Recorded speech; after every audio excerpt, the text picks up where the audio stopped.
Hello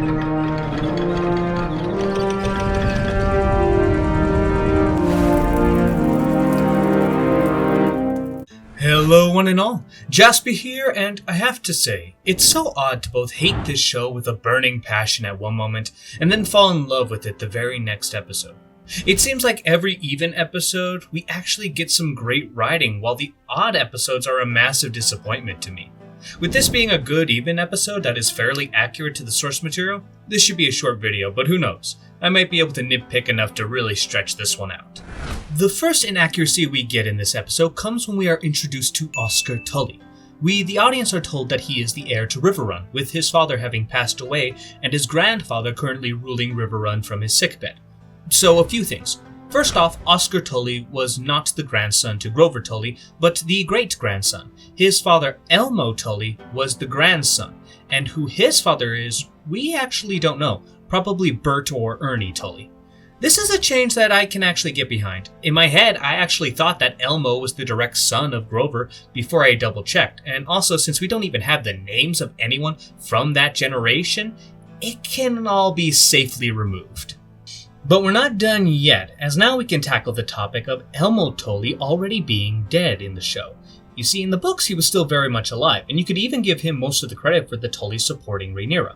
Grover Tully had voted for Viserys during the Great Council we see at the start of the first season, and very much felt that the male son should inherit over a daughter.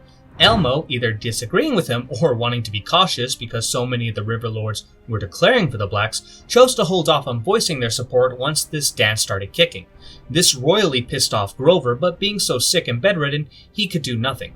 Eventually, the Tullys would throw their support behind the Blacks officially, but not for a bit later into the war. This would also piss off Grover. I get why they would cut Elmo. While he is a decent character who does contribute to the war himself personally, he is outshined by his kids, and also his death being that of drinking bad water isn't exactly great for cinema. However, I'm not nearly as forgiving of this next change. You see, Oscar here in the books has a brother named Kermit Tully, who is actually his elder and is the real heir, and I'm very sad that Kermit was cut from the show. Obviously, they are likely going to throw all of Kermit's contributions to Oscar, and granted, in the grand scheme of things, this shouldn't be super detrimental to the story. I'm still going to voice my displeasure because, objectively, it's a change that did not need to happen. At the very least, cut Oscar and keep Kermit instead, but I would bet the reason why they kept Oscar instead is because his name is a bit more normal, while if you hear the word Kermit, everyone's going to think of a big, floppy green frog.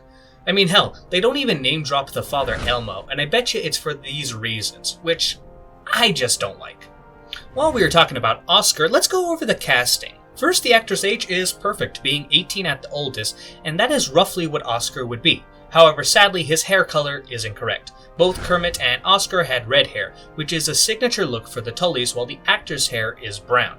Getting to the conversation Oscar and Daemon have, there are a few things I noticed. First off, Daemon asking for Oscar to fucking kill his grandfather is crazy.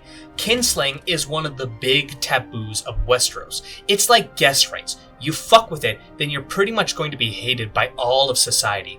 I can't say I am super surprised that Daemon would say this, but fuck me, this is a bit much and could very easily turn the most powerful house in the Riverlands against you, which isn't a good thing, and I don't think there is any way Oscar or Kermit would have taken such a statement like that. Both of them were very skilled warriors, eager to prove themselves and full of pride, and while there is an instance in the books where they do get intimidated by an older, more experienced man into doing stuff they are not very keen on, that man never asked them to commit kinslaying.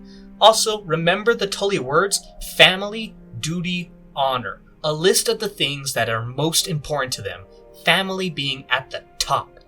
The next part is also a bit off. Daemon asks if Oscar is willing to speak with his grandfather's voice, to which he replies, "That is not our way." Bitch, that is what both you, your brother, and father did when your great-granddaddy was screaming to support the Greens, even when there was a black dragon right in the front yard. I get this isn't the books, but this again makes Oscar come off as a very timid character. Maybe he will grow into the badass of the books, but so far I am not a fan with this change. He should be ready to support the Blacks and prove to the realm how great he is. We then have to skip roughly 20 minutes of the episode before we can tackle any other differences from the books.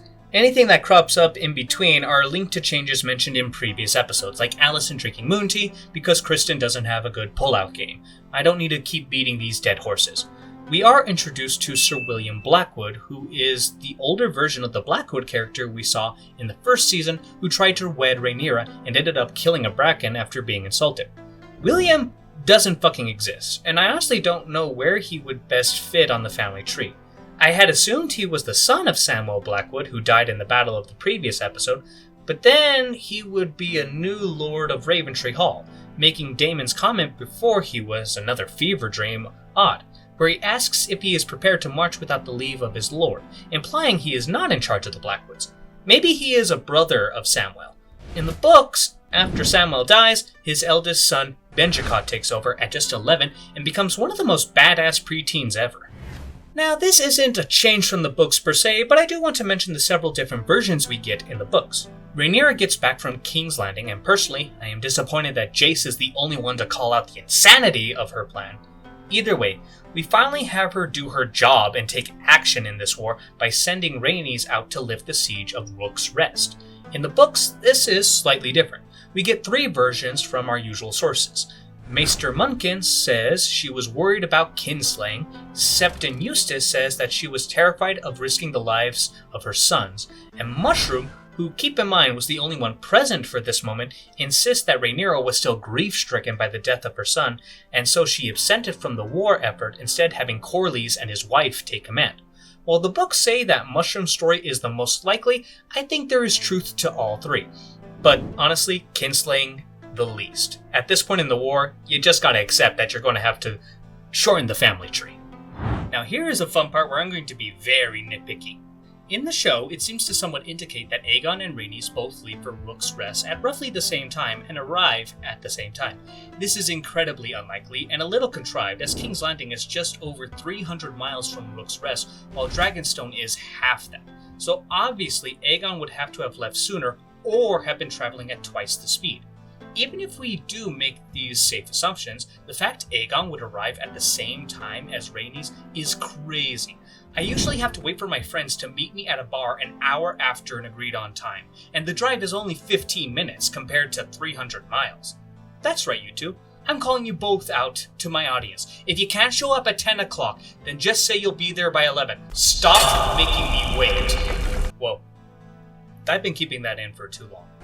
Anyways, now for the battle itself. First, I love that we see many different sigils in this battle. The Lamb of House Stokeworth, the Shields of Duskendale, I don't know how to describe that, but it's the Rosby sigil, and of course the Black Wings of House Stoughton, however you fucking pronounce that, for the defenders. In the previous seasons, it was very much just the main houses, like the Starks and Lannisters, but I really love seeing the sigils and the armors of these smaller houses.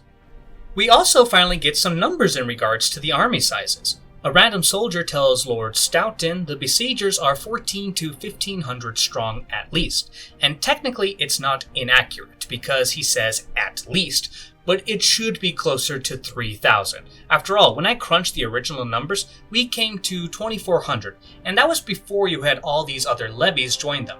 Honestly, I would say 3,000 would be a conservative estimate, but since we never get any more numbers on it in the books, I have to just leave it here. And I'm no medieval expert. I can, however, say for a fact that there being no cover for those pushing the battering rams is crazy. Proper battering rams have ceilings and roofs to protect themselves from archer fire. Without it, they are such an easy target. Throw on top that, looking at those battering rams, I don't think they could break through a barn door, let alone a castle. I get this was kind of a divergent plan to draw out Rhaenys into a trap, but it's still terrible. Also, those flaming arrows as signals? Nope. That is not how it works. I find it very unlikely someone would be able to see that. It's better to have just relied solely on the horns. And finally, this is probably the biggest change from the books in this episode. It implies that Aegon was never meant to be a part of the attack, but at least in the books it implies this was always Kristen's plan, to have the fight be 2-on-1, or maybe to have more firepower in case the Blacks sent more than one dragon rider. Personally though, I do like this change, as it justifies the injuries that Aegon suffers. Him being so heavily harmed when both he and his brother flew into battle together in the books feels very unlikely.